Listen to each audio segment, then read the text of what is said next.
Alright, my name is Ross Goldman, and this is my math classroom. I'm a math teacher here at San Marcos High. I teach Algebra 1, and I teach math analysis. So, now that I have been with my students for almost 7 weeks, I have a better understanding of how to arrange my room. As there are a number of items to consider, such as language issues, SPED modifications, and performance level, there was a lot to consider when making my seating chart. First, I took into account the accommodations listed on my IEPs and sat those students accordingly. Next, I sought to seat low performers next to high performers. As there is a nice amount of group work / partner time in my classroom, I wanted to make sure my low performers had someone that they could turn to if I was not available.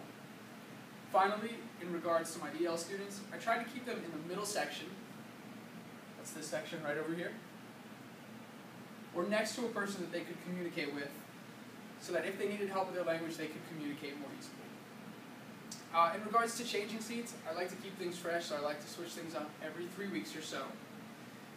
And I do that because I want to give students a chance to work with new students and to meet new classmates. We're together for an entire year. I want to make sure they know each other and they're comfortable with each other.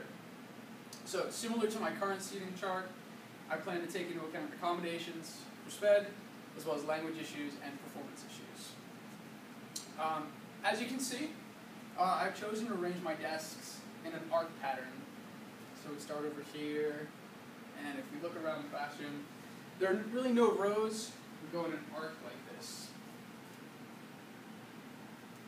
I have found that with this setup, we have more open discussions as a class. I'm able to see students more easily. They're not so much able to hide in the back or behind 6 or 7 people. And this makes them more accountable when we're together. Some things I can point out here in my class. I have my board split up into 2 sections. So this section here, this is my math analysis section. Every day when class starts, I have them see what's due today, which is up here in red, what's due next time, and I make sure they write that down in their notebooks, and then important dates that are coming up, such as when their essays are due and when their tests are. In addition, down below, I have the objective for the day. This is what I'm hoping that they're able to do by the end of the day, and my success skills. So the steps that they can take, the things that I'm hoping that they'll be able to do in order to meet this objective. Of course, Miami Dolphins, go Dolphins. I have the data up here for my students. And then similar to that side, the math analysis side, I have the Algebra 1 side over here. Just like over there, we have due today, due next time, objective, and our success skills. One other thing I can show you in this class, I consider this side to be my side of the classroom. This side of the class behind you, this wall back here, this is for my students. So like I said, we're together for a year. I want them to feel like this is their classroom too. So these posters here, no, I'm not actually a One Direction fan.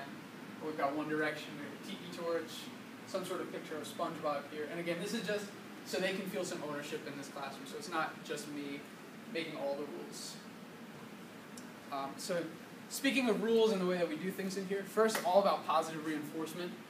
I find that a lot of students come in here with a strong aversion to mathematics. I'm always trying to break that.